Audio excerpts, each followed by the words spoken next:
So there's a 50-foot section on our home that requires trusses. We called up a local builder to get an estimate as far as setting them. He came out, looked at our plans, was supposed to give us an estimate, and all we heard was...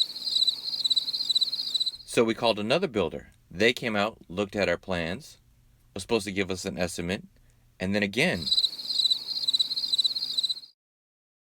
So then we contacted a roofing company that said that they could set trusses. They estimated it at $400 per truss for just the labor. Roberta and I are obviously in the wrong line of business. So we decided to rent a lift and try to do it ourselves.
Until the next video, see ya!